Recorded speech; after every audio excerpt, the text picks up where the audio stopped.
Sam, your qualified teacher and expert in Spanish and French. Join me in exploring these amazing languages and the cultures behind them. My mission is to help you or your child become confident linguists and hopefully have some fun along the way. Don't forget to subscribe and hit the bell to stay updated on my latest videos and language tips. For now, I'm going to say a bientôt y hasta luego, and I really hope you enjoy this video. Hi, welcome to my talk on Modern Foreign Language GCSE exams. So this talk is all about the Spanish and French GCSE exams that are taking place in 2024 and 2025. So at the time of this recording, Sunday the 29th of October 2023, all of the information in terms of the exam dates and the information is all up to date. So if you are a parent of a child who's currently in year 10 or year 11 who are sitting their Spanish and French exams in the next few years, this talk's going to be really useful for you. Or if you're a parent of a home educated child who's looking to sit their exam in the next couple of years, this is also going to be really helpful. So the reason I'm mentioning this is there is a new Modern Foreign Languages GCSE coming into effect with exams taking place in 2026. So it's just being mindful of that, and that everything that we're talking about today is only relevant for the exams in the next couple of years. So my name's Sam Kelly and I'm a qualified Modern Foreign Languages teacher. I'm also an examiner and I'm now a full-time tutor. So I've left classroom teaching and I've set up my own business, SJ Languages, where I offer a range of different language tuition services. And I do specialise in GCSE tuition in both a one-to-one offer and also group classes and programmes and exam workshops. So lots of different areas that I offer tuition in. And the reason why I'm doing this talk is I find from experience working with my students that many of them, when they come to me, they're not that familiar with how the exams are set up and what's expected of them.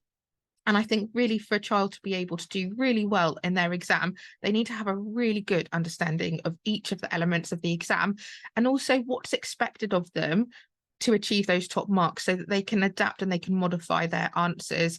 And it's all really applying their vocab and grammar knowledge, but then applying that knowledge combined with exam skills and the exam strategies that will then help them progress and achieve those top grades.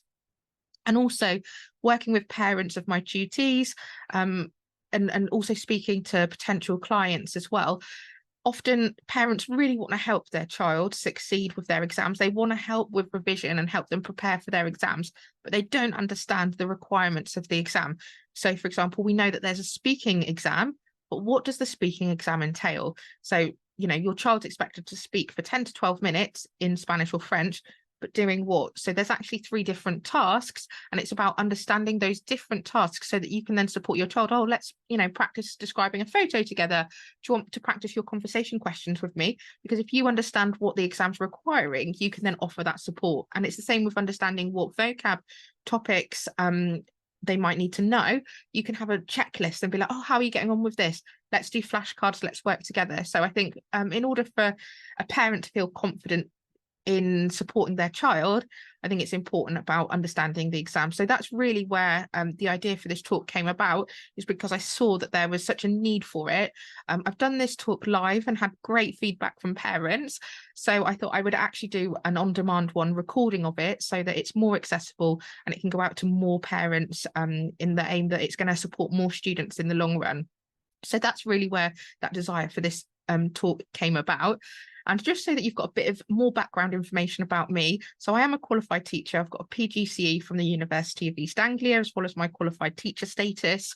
And before that, I studied a Bachelor of Arts degree in French and Spanish at the University of Leicester. And I finished my degree with first class honours and received a distinction in both spoken French and spoken Spanish. I lived in France for a year as part of my degree, so I got to work in some secondary schools in France. I also got to immerse myself in the culture and the life of France. I actually started learning French from school myself, so I understand learning a language from a student's perspective. And then I carried on and then studied it at degree level. In terms of my Spanish, I actually moved from the UK when I was 10 to Tenerife, a Canary Island, and was thrown into a Spanish school.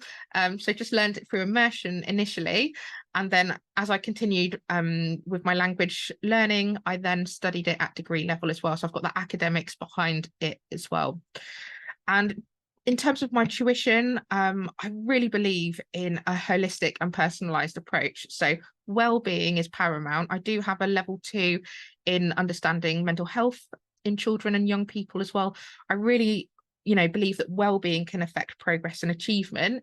And so all of my learning programs do focus on building confidence, developing a real growth mindset, and also about overcoming those barriers that children might face, so that we can ensure that children can progress and achieve their potential as well. And I'm hoping that this talk, as a parent, you can talk about the exam with your child. You could even show the video to your child as well, if it helps them to understand the exam a bit more. But then hopefully they'll then have the confidence that they know exactly what is expected of them, and they can then help, they can use that to prepare well for the exam. And just on a personal level, I'm a massive travel enthusiast. I think that is part of being a linguist. I love traveling and exploring new places, tasting new foods, and also learning about different cultures and experiencing different customs and festivities as well. I love water sports, so things like paddle boarding, kayaking, scuba diving, and swimming. And I'm also a mum to a Labrador, 3.5-year-old black Labrador called Dora. So often my tutees that I teach virtually online, they'll often see Dora will pop in to say hello as well. So I'd really like to know, what's the #1 challenge your child faces with their Spanish or French studies? So feel free to pause the video and add a comment into the comment section. It would be really nice to see what your child is challenging with, so that I can then hopefully provide some more resources to support them. In previous talks, and when I'm speaking with both students and parents, often the #1 thing is vocab memory recall, knowing the vocab for the different topics, and just confidence in vocabulary as well. And another big one that often I find students find challenging is the listening tasks, the listening aspect. So I'm going to share some tips and tricks to support your child in both vocabulary and listening. However, if there's any other challenges, I'd love to hear about them, so that I can see if I can provide some resources in the future as well. So you're in the right place today if you want to fully understand the structure and the requirements of the MFL GCSE exam. So this is for both French and Spanish. We're going to look at the AQA and Edexcel papers. So if your child is studying either of these exam boards, so Edexcel, Pearson or AQA, is going to be relevant. You're in the right place if you want your child to excel in their GCSE French and Spanish exams, because this is really useful information for you to be able to support your child in their studies. And if you're seeking some effective revision strategies and resources to support your child's learning, because I will be sharing some of those as well in the talk.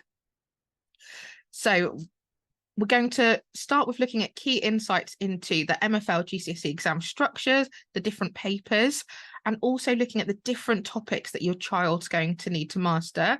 And I'll share those online revision tools with you. I'll also at the end talk to you about information about further support if your child wants to work with me in preparation for their exams.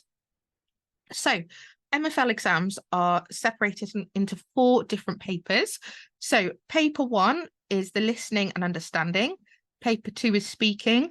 Paper 3 is reading and understanding, and paper 4 is writing. So if you're looking at past papers, and I will share another video on how you can find past papers for both AQA and Edexcel, but then you'd be looking at these different papers. So in terms of the dates, so these are the key dates for summer 2024. Now, paper 1 and paper 3, listening and reading, are actually sat on the same day. However, paper 2, the speaking, actually is the first exam that they're going to be doing. So as at the time of this recording, all of these dates are available on the AQA website and on the Pearson Edexcel website as well. So French is actually much sooner than the Spanish exam.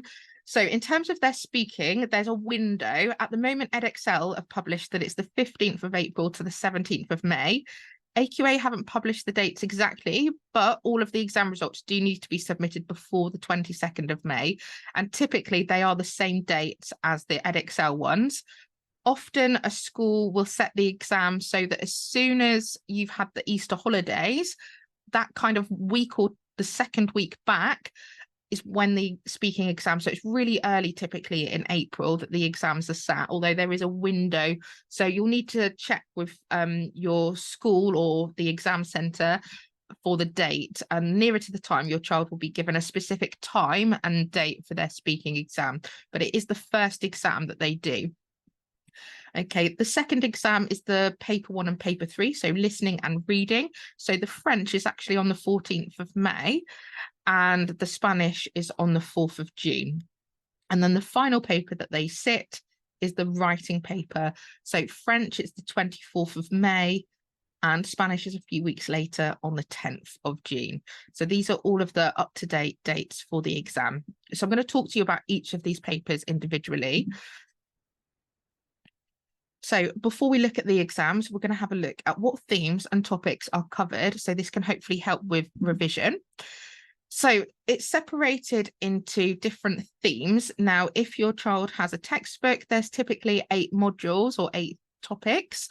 And each of those topics fits within a theme.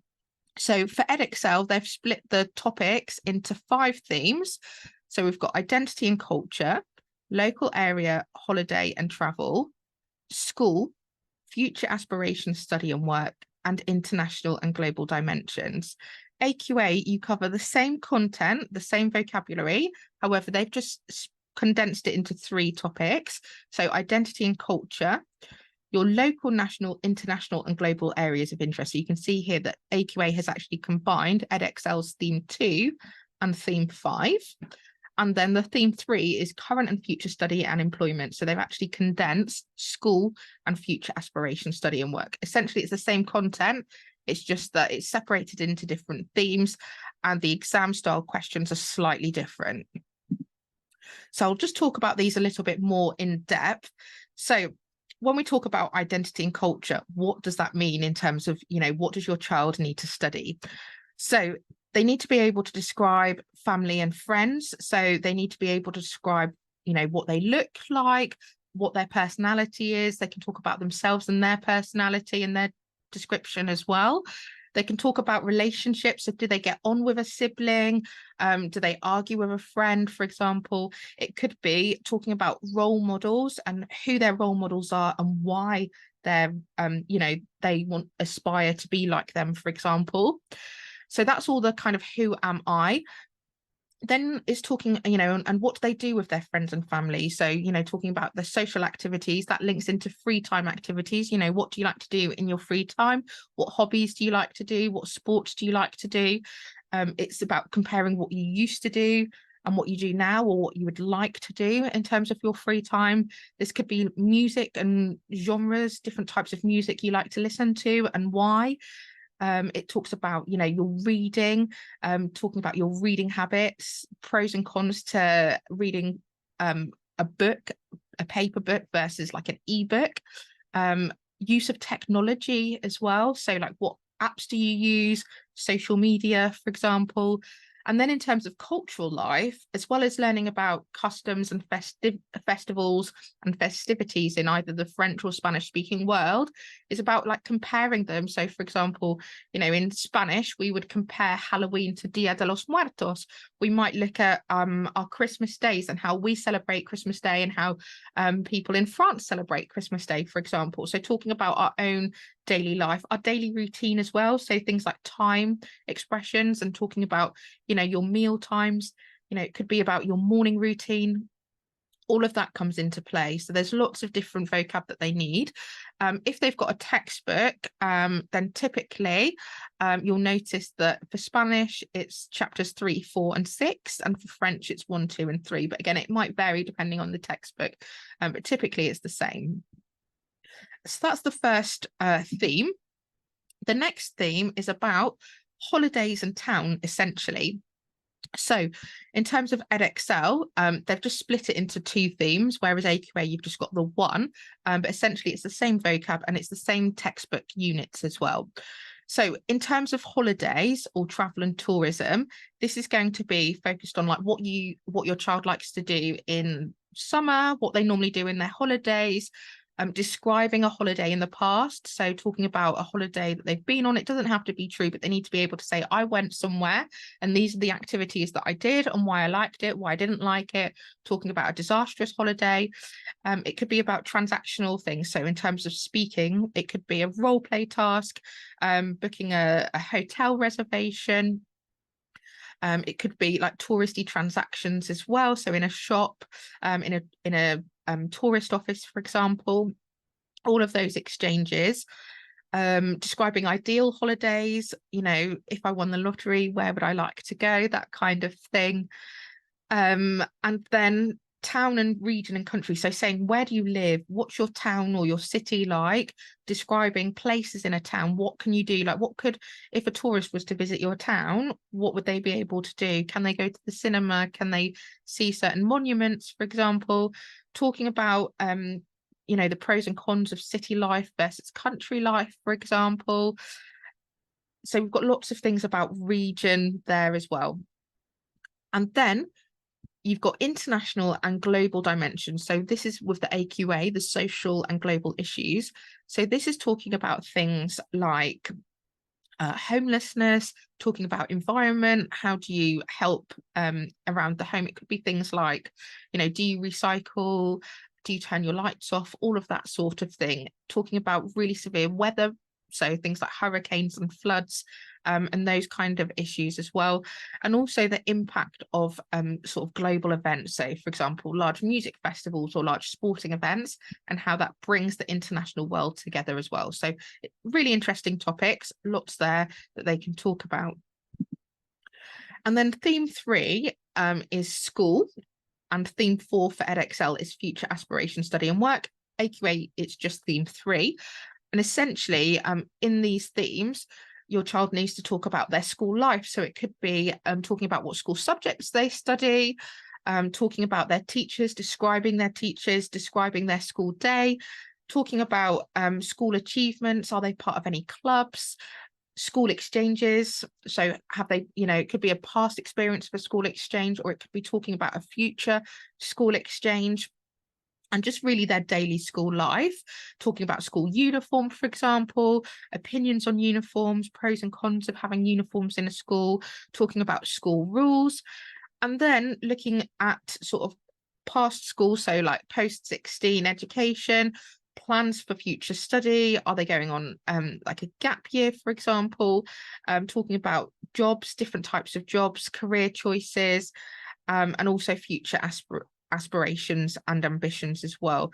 So there's lots of talking about like work experience, lots of different things in that element as well.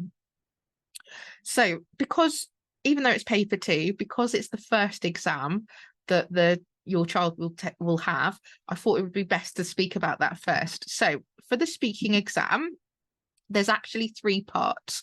So each of the elements, so each paper, the speaking, the listening, the reading and the writing, they're all weighted equally. So they're all worth 25% of the GCSE as a whole. And for the speaking, there's 3 parts. You have the role play first, then the photo card, and then you have a conversation. So I'm going to talk to you about these elements. In terms of the role play, it's about keeping it really short and simple, just following the instructions of the task, not having to worry about showing off the language so much.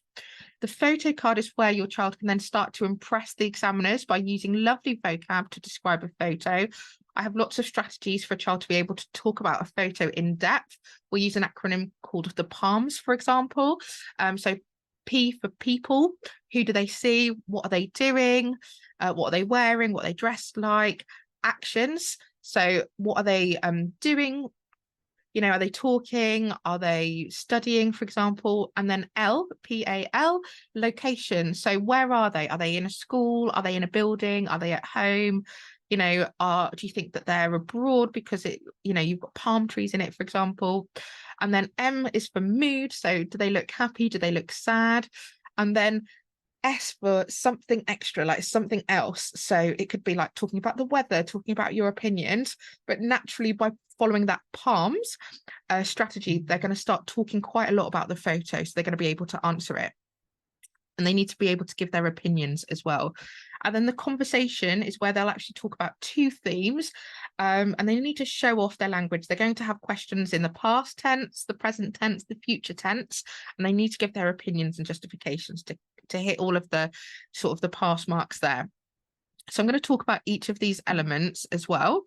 So in terms of the exam, how it works is when your child arrives for their allotted time, they will have 12 minutes of preparation time under supervised conditions. So what will happen is your child will be given a role play and a picture-based task. They don't get to choose these. They don't get a choice. They get allocated 1 role play and 1 picture-based task. And they have 12 minutes of preparation time. And now if your child has extra access arrangements, such as extra time, that will be arranged with your school or exam centre, but typically it's 12 minutes. And they can make notes. They can't use a dictionary, they can't look anything up, but they do have 12 minutes of thinking time to plan their answers, and that's really useful in terms of, you know, making the most out of that time to work through the different exam strategies, plan their answers, and they can take those notes in with them for that part of the exam. So the role play, as I said, is super short and sweet. So it's between sort of 1 and 2 minutes approximately, and it's worth either 10 or 15 marks of the exam. So it's the least amount of all the tasks, but it is designed to be really quick and a couple of minutes long. They then have a picture-based task where they describe a photo, and then whatever topic or theme that's based on, they will then have some other questions as well. So they'll have some questions that they will see, and again, they can use their planning time to prepare it. And then there'll be some questions that they'll get asked that they have to do unprepared, but it will be based about that same theme. So for example, if they have a photo card of a holiday, then there's going to be questions. There's going to be a past question, a present question, a future question, and an opinion question. It's definitely going to come up. So it could be something like, you know, describe your past holiday. What do you typically do in your holidays? Where would you like to go, for example? Then they have the conversation. Now, the conversation is the longest part of the exam, and it's also where the most marks are, because you can see it's pretty much half of the exam is the conversation. And typically, depending on whether it's a foundation paper or whether it's a higher paper, your child will be talking for between 3 and 7 minutes. And what will happen is they'll have half of that time is allotted to one theme, and then half of the other time is allotted to another theme. So essentially, your child should have broadly spoken about all of the topics. So the role play is just assigned.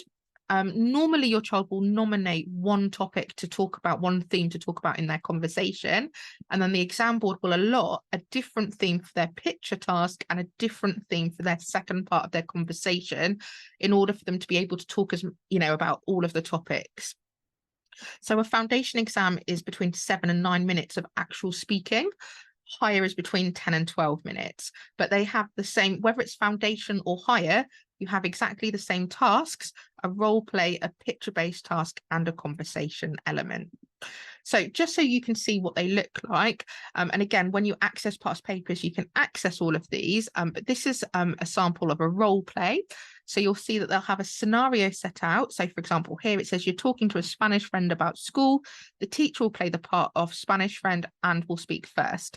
It says that you must address Spanish friend as two. So it will say if you're addressing them formally or informally. And then they will always have a question mark and an exclamation mark. So the question marks is where your child has to ask a question. So it's really important that they know how to construct questions in Spanish or French. And then they have a surprise element. Now it's going to follow as part of the conversation. So in their planning time, they can actually try and predict what questions they might get asked, so they can predict and plan some potential answers.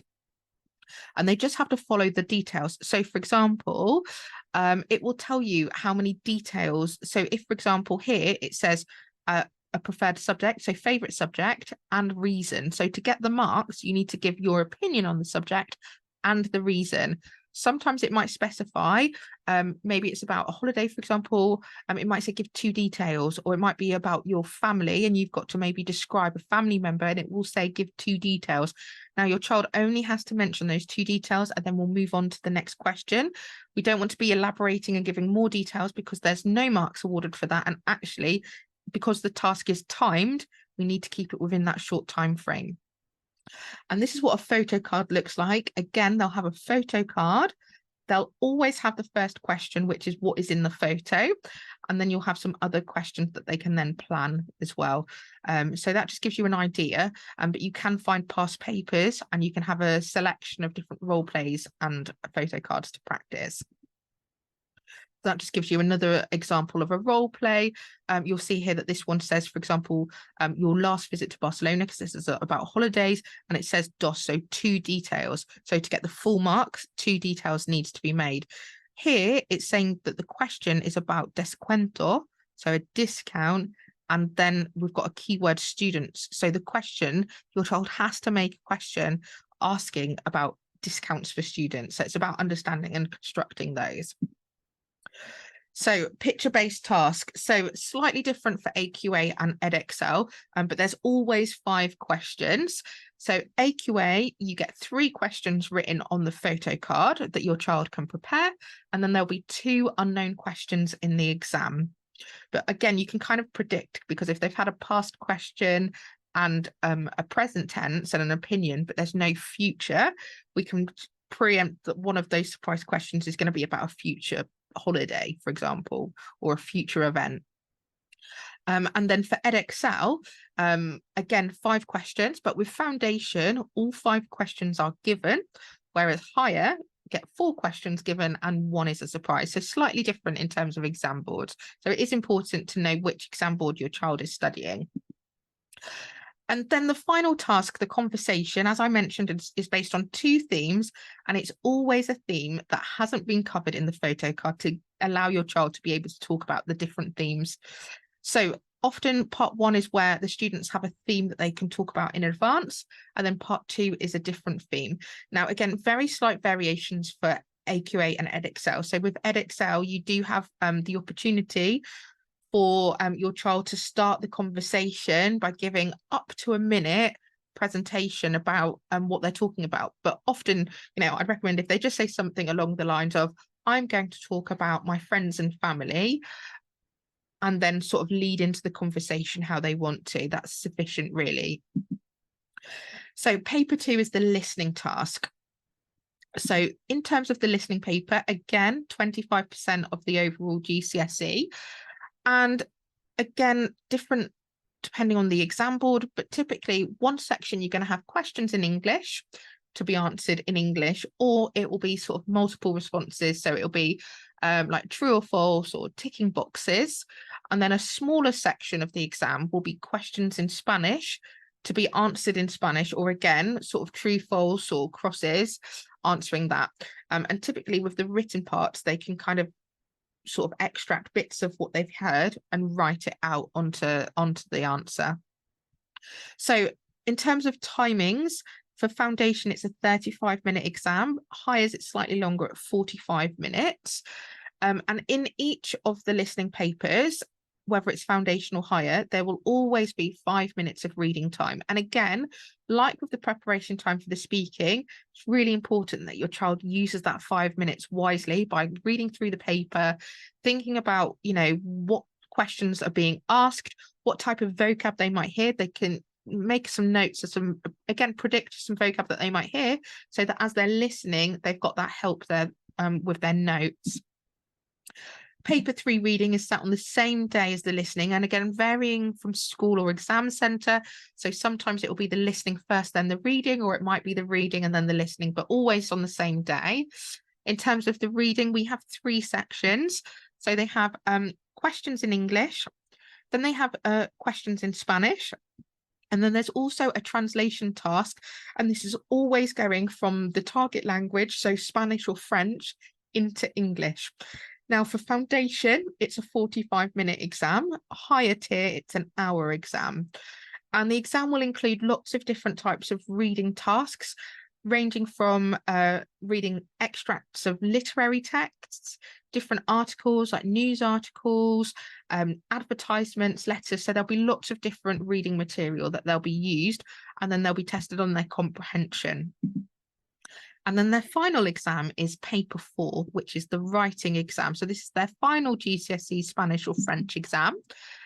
And it's slightly longer. So for foundation, it's an hour and 10 minutes, or AQA, it's an hour. And with Edexcel Pearson for the higher, it's an hour 20 or an hour 15 for AQA. So slightly different in terms of their timings, but in terms of the tasks, they're very similar. So I'll talk through the foundation paper first of all. And again, you can see lots of past papers online. But the first task is describing a photo. So all of their prep that they do for their speaking questions, like their conversation questions and describe a photo, essentially the revision that they use for their speaking, they can then use for applying it to their writing paper as well. So for AQA, you have to describe the photo and you just have to write 4 simple sentences to get your 8 marks. So this could be along the lines of, in the photo, there is a girl. In the photo, it's hot and the weather is nice. In the photo, there is a family, that kind of thing. For Edexcel, a slightly different task, again, describing the photo in about 20 to 30 words. It doesn't have to be 4 separate sentences. It can be a little paragraph describing what you see in the photo. However, there's also a second part to that question, which is where your child has to write an opinion about that topic, and it will specify an opinion about the topic of the photo. So writing task 2 is a 40 to 50 word question. That's worth 16 marks. And again, there's going to be 4 bullet points, and they just have to read the bullet points and answer the question. So essentially, it's sort of 10 words per bullet point that they're responding to. Task 3 is a translation task, and this is where they're now working from English into Spanish, whereas the reading was from Spanish to English or French to English. So this is going to be Spanish or French to English. And then in the writing, it's English to Spanish or English to French. Again, slightly different marks depending on the paper, but it is just going to be sentence level based. And then task 4 is the writing task. This is the final question. And this is where your child will have a choice of 2 writing tasks. So they can read the tasks and they can choose the topic that they're most confident in writing about. Again, like with the 40 word, they're going to have bullet points. So they're going to have 4 bullet points. And in this, it is structured. So 1 bullet point will be a past reference, 1 will be a present tense reference, 1 will be a future tense, and 1 will be an opinion-based question. And often the questions are very similar to the conversational questions. So again, if they've prepared answers, they will be able to use that to model their writing. But you can see here that it's the highest marks of the 3 tasks, or 4 tasks here. And this task 4, the 90-word task, is actually the same task that the higher candidates will do, but it's their first task. So essentially, this is the kind of grade 4, grade 5 level task that's going to be in the paper for foundation, and exactly the same task is in the higher paper as well. So again, it's approaching it in that same way. So after that task, then the higher candidates also have a further writing task, which is 150 words, so slightly longer. And now this is where AQA and Edexcel differ. So AQA give you 2 bullet points on a theme to develop, whereas Edexcel will give the 4 bullet points to help with structure. So often for students that are sitting an AQA exam, one strategy that we use to help them write longer pieces of work is using those 2 bullet points, then separating them and making your own 4 bullet points. So for example, if you've got a point about school life, then maybe you could separate that into like pros and cons, for example. So you're naturally going to then develop them into longer answers. So there's just different exam strategies that you can use for each of the tasks. But again, this is where you're going to have your past, present, future. And this is where higher candidates really need to show off their range of language, their range of vocab, but also all the other different tenses and grammar structures that they know, because that's where the higher marks are. And then their final translation task, rather than being at sentence level, it's going to be a short passage, so a short paragraph that they'll have to translate. And often this will have sort of more complex grammar, so it'll be maybe a verb talking about somebody else, for example, and some more complex structures. So that's the breakdown for the writing paper. So ways that you can help even if you don't speak the language. So in terms of supporting vocabulary learning, there's lots of different ways that you could help. For example, you could encourage them to write flashcards where they have the French or Spanish on one side and then the English on another. And then there's lots of different games that you can do, like match-up games. And you can use them to support questioning as well. So you've got the answers and you could question them and see how well they're doing. Get Post-it notes. I remember when I was doing my degree, I used to have French and Spanish Post-it notes all around the house. My housemates loved me. You'd open the fridge and there'd be loads of key stuff that I was learning, stuff around the mirror in the bathroom, so that as I was brushing my teeth, I was looking and practicing the vocab. So Post-it notes around the home is really useful. Encourage mind mapping and creating posters with the vocab as well. A really good way to develop listening and reading is watching TVs and films in the language. So a lot of streaming sites like Netflix and Prime, you can change the language and you can add subtitles. So for practicing reading comprehension, you could be watching things in English, but having Spanish or French subtitles so you can see the difference and how it's worded. But also particularly for the listening, is watching TV and films in Spanish or French. And it could be that they've, binge watched a favorite series and they love it so much. Well, now they could change it into French or Spanish. They haven't got to worry about what's being said so much because they already are quite familiar with the story, but now they can really focus on the language and about the sound. And it's just really about attuning the ears. Same as like listening to music as well. Really great way. There's a website called Lyrics Training, which is great for practicing listening skills, but working with like YouTube videos and songs. And encourage them to teach you something that they've learned, because if they can teach you, then it shows that they know it really well. So these are just a few strategies that you can do to help support your child with their vocab learning. So some useful websites to support revision. One of them, as I mentioned, is Lyrics Training. So if you go to lyricstraining.com, and there's also an app and it's free, they can choose the language. So they can choose French or Spanish. They can then go search through genre. So if they like watching animated films or Disney films, if they like pop or rock, for example, then they can search by genre. And then they have the option, you can have a karaoke version, so you can, have a sing-along in French or Spanish, which is really fun. They also have game modes. So one of the really challenging levels is where your child has to type what lyrics are missing. So the song will play and then there'll be certain words that will be taken out and your child has to really listen and try and type what they hear is missing. Or they can play in a game mode where they get a multiple choice. So a word or phrase will be missing from the lyrics, and then there'll be an option of 4. And essentially, once it gets to that part of the track, it will stop and you can re-listen to it until you get the right answer, and then it will carry on with the song. But again, it's a really good way of practicing listening skills, but in a fun way. Another one that I really recommend is BBC Bite Size. Your child will probably be using this for other subjects and won't be using it for languages, as I always find that's the case. But BBC Bite Size is great because once you've searched, and again, you can go onto the website or just type in BBC Bite Size and French or Spanish GCSE, you'll be able to choose the exam board, so AQA, Edexcel, or another exam board. And then you can search by topic or by grammar point. And there's loads of different, so there's vocab lists, so it's great for writing flashcards or posters, or just going over vocab. But then there's lots of exam skill practice. So for example, there's listening tasks and there's answers. So your child can listen to the tasks, have a go at answering, and it self-marks and shows what's correct, what's not. There's model writing tasks, and again, your child can have a practice at writing, but also there's some model examples. So you know, if your child struggles with writing, they could use that model and then adapt it into their own words. So just changing some of the vocab slightly. So if it was on sports, for example, and it was mentioning football, just replace football with tennis or rugby, for example. So it's making it their own, but using the sentence structures as a base. But there's lots of listening practice. There's some speaking tasks. So it's a really useful website in terms of revision.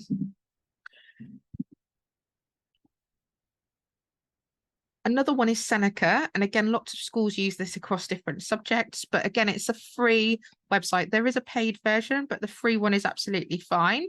So you can go on to senecalearning.com. Again, you can choose AQA or Edexcel, Pearson Edexcel.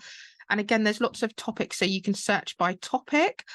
You get key vocab, you get questions on grammar, there's listening tasks, exam style questions. And again, you know, this one I always find is like Marmite. My students either absolutely love Seneca or they absolutely hate it. So again, it's finding what works for your child.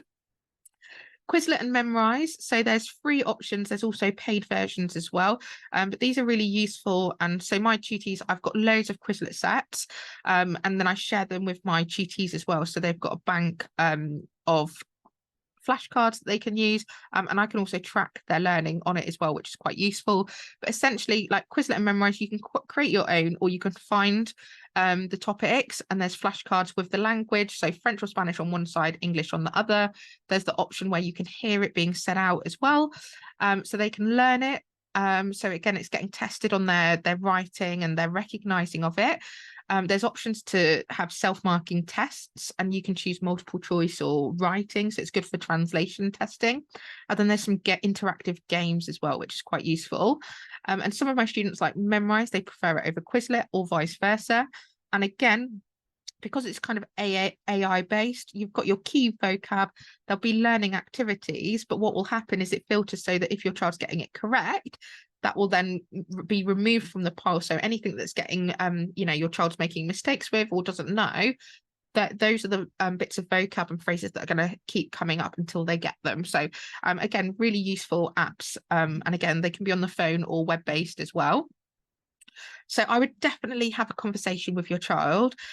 Ask them about the areas that they feel confident in. Find out, you know, what do they feel they're doing really well with in that language? Is it about maybe a particular topic that they feel confident in talking or writing about? Perhaps they're really confident in their reading comprehension. So finding out that is a really useful way to start building that understanding of, you know, if they're doing something well, we want to keep, you know, developing that, but also we want to focus on the areas that your child is perhaps having less confidence in.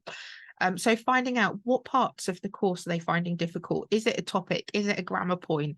Is it the listening or the speaking? You know, often it can be, you know, lacking that confidence, and, you know, because the speaking is recorded as well, that adds an element of anxiety as well. So it's about finding out what's difficult for them. So as a bonus resource, I have got a video on how to access different exam papers. I've also got a topic knowledge checklist, so your student can use that, your child can use that to help support them. And again, using that checklist, it's like, right, do I know this topic? Am I confident in it? Can I recognize it in a listening or a reading? Can I produce it? Can I use it in a speaking or a writing? And they can kind of then go through it and say, kind of like I use traffic light system. So, you know, you can highlight that area as, you know, red if they think, oh, I don't know anything. If that come up in any of the papers, I wouldn't know what to do. Kind of amber it if, you know, I can recognize it, I'd understand it if it come up in a reading, but if I had to say it, I wouldn't know what to do. And then green would be, yeah, confident in all areas. And then they can use that to support their revision, because there's no point, you know, often students will keep revising the areas that they know already because they're confident in that, and then they avoid the areas that they find challenging, but actually it's those areas that they really need to focus their revision on rather than the bits that they're already confident in. So hopefully by having a checklist, it can then guide the topics and the skills that they help with, and so using that kind of checklist hopefully can help plan some revision. And I think it's really important to have a good revision schedule. So I'll be sharing those. So those of you that have, you know, signed up for the talk, you'll get emailed all of these out. But if you're watching this on YouTube or on another platform, and I'll share as many of the links as I can in the comments area. But if not, feel free to get in touch with me. My email address, info@sjlanguages.co.uk, and ask for the access to the talk on exam past papers and the knowledge checklist, and I'll get that sent over to you.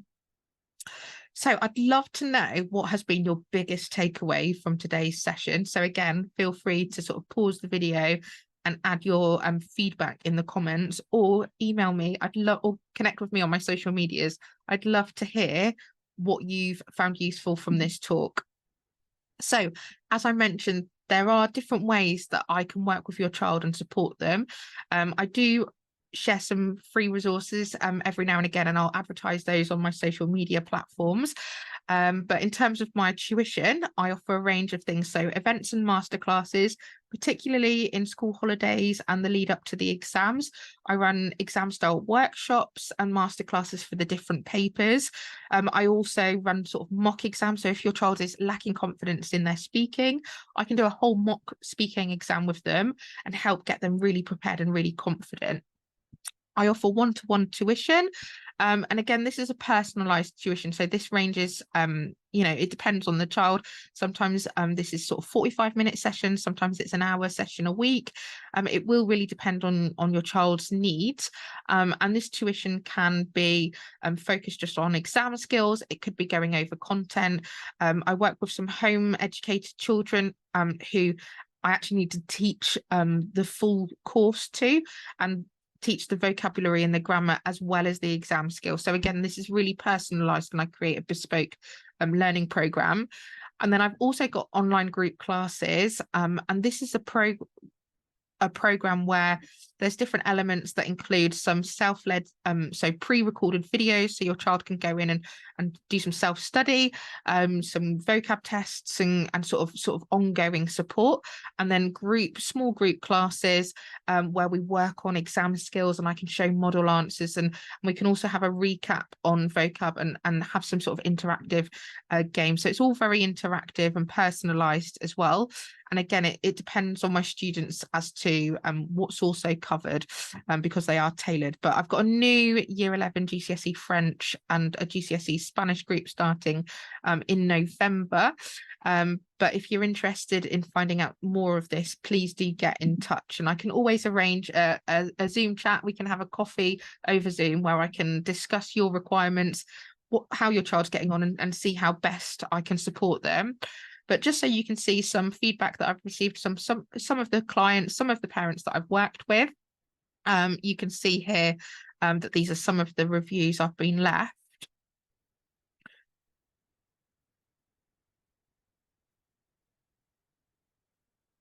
So like this feedback was from a parent whose child is home educated and was studying the GCSE independently, and they sought tuition in the lead up to their exam. And so we had to really focus on the exam skills, and also I had to, cover any sort of gaps in the knowledge where they've been trying to learn it independently but didn't have the knowledge of exactly what was required for the exam. So I was so amazed, such a hard worker. I'm really pleased with his 7 that he got in his Spanish exam, which is great. And I now teach the sibling too as well. But again, I'm an A-level tutor as well, so some of the feedback is from my A-level, but there's obviously that progression from GCSE to A-level as well. So I really hope you've enjoyed this talk. There's lots of ways that you can connect with me. So email is info@sjlanguages.co.uk. I'd love to hear from you. I'd love to have your feedback on the talk. And if you've got any questions, then do get in touch. At the moment, I'm mainly using my Facebook, so facebook.com/sjlanguages, and my LinkedIn profile as well. I'm in the process of updating my Instagram and website. So my website is currently under construction, but by the end of November 2023, that will be going live again. So do check back there. And in terms of my Instagram, that's just being updated. And I'm going to be doing a lot more video tutorials on Instagram as well. So I'm just going to be using the platforms in different ways. But in terms of like what I'm getting up to, updates on things that I'm running, sort of events and webinars, that's also going to be on Facebook. And I often share little highlights of my day, my working day, and insight into the classes that I'm running as well. So you'll definitely see what's going on the Facebook. So I hope you've enjoyed that, and I'd love to hear from you, but I hope that's been useful, and I really hope that will guide your child in preparing their revision really, and getting them ready for their exams.